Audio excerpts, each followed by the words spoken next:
Bismillahirrahmanirrahim. Assalamualaikum warahmatullahi wabarakatuh. Oke, kita ketemu lagi di pertemuan matematika. Gimana kabar kalian semua? Semoga kalian semua tetap baik-baik saja, tetap jaga kesehatan, dan tetap semangat untuk belajar. Oke, untuk pertemuan matematika yang kelas 11, hari ini saya akan membahas di bab baru setelah kita sudah pengambilan nilai di materi fungsi komposisi. Untuk pertemuan ini saya akan bahas di bab baru, yaitu persamaan lingkaran dengan kompetensi dasar menentukan persamaan lingkaran. Ya, lanjut. Diawali dari pengertian lingkaran. Kalian bisa bayangkan bahwa lingkaran uang koin, yang namanya lingkaran, kalian sudah bisa membayangkan kan, uang koin 500, uang koin 100, 200 sebagainya, itu kan berbentuk lingkaran. Sekarang apa sih pengertian lingkaran? Ya, lingkaran merupakan tempat kedudukan titik-titik yang berjarak sama terhadap titik tertentu. Masih berjarak sama, ini kan bentuk lingkaran nih. Nah, lingkaran ini sebenarnya itu adalah kumpulan dari titik-titik membentuk sebuah lingkaran. Nah, yang mempunyai jarak yang sama terhadap satu titik. Nah, ini titik ini adalah dinamakan titik pusat. Jadi yang namanya lingkaran itu adalah kumpulan merupakan kedudukan titik-titik ini. Ini titik-titik, sini itu. Nah, titik-titik itu membentuk melingkar. Kemudian yang berjarak sama terhadap titik. Nah, berjarak sama terhadap itu adalah dinamakan titik pusat. Ini dinamakan titik pusat. Oke, karena KD-nya itu menentukan persamaan lingkaran.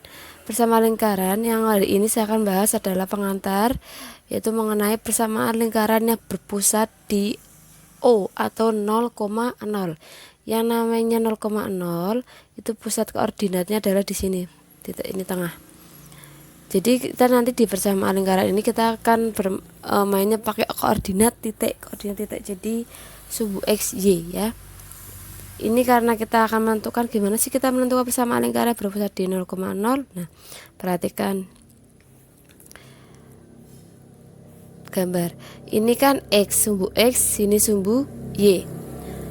Nah, kita untuk menentukan persamaan lingkarannya adalah dengan menerapkan teorema Pitagoras. Yang namanya teorema Pitagoras itu kan apa? Kuadrat sisi miring sama dengan kuadrat jumlah dari kedua sisi yang mengapitnya. Ya, kuadrat jumlah. Jadi yang namanya kuadrat jumlah sama jumlah kuadrat itu berbeda. Kalau kuadrat jumlah berarti setiap yang sisi mengapit sisi miring ini, OP aksen sama P aksen P itu dikuadratkan masing-masing kemudian dijumlahkan. Tapi kalau jumlah kuadrat itu berarti nanti jumlahkan dulu baru dikuadratkan. Oke. Nah, karena kita menerapkan teorema Pitagoras, dilihat di gambar bahwa persamaan lingkaran yang berpusatnya di 0,0 ini, sisi miringnya adalah ini kan R, yaitu kita mengenal di lingkaran itu adalah jari. Pusat adalah ini O. Lah, R itu adalah jari. Jari-jari adalah jaraknya sama untuk menghubungkan antara titik di luar sampai ke pusat. Itu namanya jari-jari. Kemudian di lingkaran juga kita mengenal diameter. Diameter adalah titik dari ini sini sampai ke sini. Berarti panjangnya setengah ini. Nah, ini garis ini. Ini adalah diameter. Yang namanya diameter berarti 2 kalinya jari. Jari-jari adalah setengah dari diameter. Sekarang sisi miringnya apa? Sisi miringnya adalah OPR ya. OP kuadrat sama dengan OP aksen kuadrat dikurangi PP aksen kuadrat. Karena yang ini salah nih. Sorry. Bentar. Ini jumlah.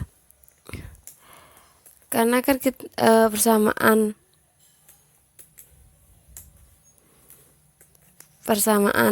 lingkaran yang berpusat di 0,0 itu, jadi persamaan lingkaran itu kita menerapkan teorema Pitagoras. Teorema Pitagoras adalah sisi miring, kuadrat sisi miring sama dengan kuadrat dari sisi yang mengapitnya.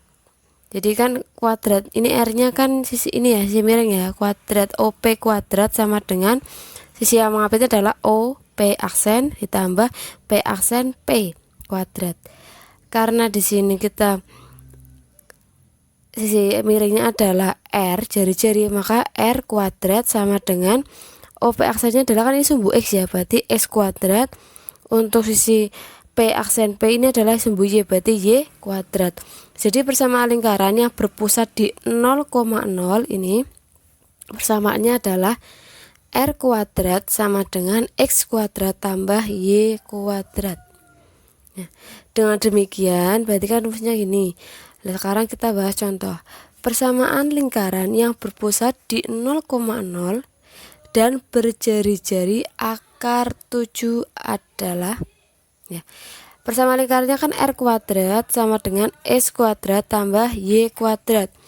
Yang ditanyakan persamaan lingkarannya. Nah, sekarang yang diketahui adalah jari-jari. Langsung aja jari-jari dimasukkan. Berarti kan akar 7.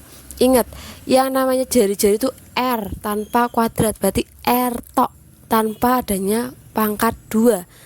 Maka kalau diketahui jari-jari berarti nanti R-nya adalah akar 7 dikuadratkan. Karena rumusnya persamaan lingkaran kan R kuadrat, jari-jari kuadrat. Ingat ya, jari-jari hanya R saja, bukan R kuadrat. Berarti sini jari-jarinya akar 7, berarti akar 7 kuadrat sama dengan X kuadrat tambah Y kuadrat. Jadi kita ketemu persamaan lingkarannya adalah X kuadrat tambah Y kuadrat sama dengan 7. Akar 7 kuadrat itu akar 7 kali akar 7. Akar ketemu akar, jika nilai dalam akarnya itu sama, 7 sama 7 sama, maka akarnya hilang. Tapi kalau akar 7 dikali akarnya nilai dalam akarnya beda, berarti akarnya tetap. Tapi kalau dalam akarnya sama, itu akarnya hilang. Jadi akar 7 kali akar 7 sama dengan 7. Oke. Lanjut contoh yang kedua. Tentukan jari-jari lingkaran dari persamaan X kuadrat tambah Y kuadrat sama dengan 9. Sekarang dibalik, kita menentukannya adalah R-nya.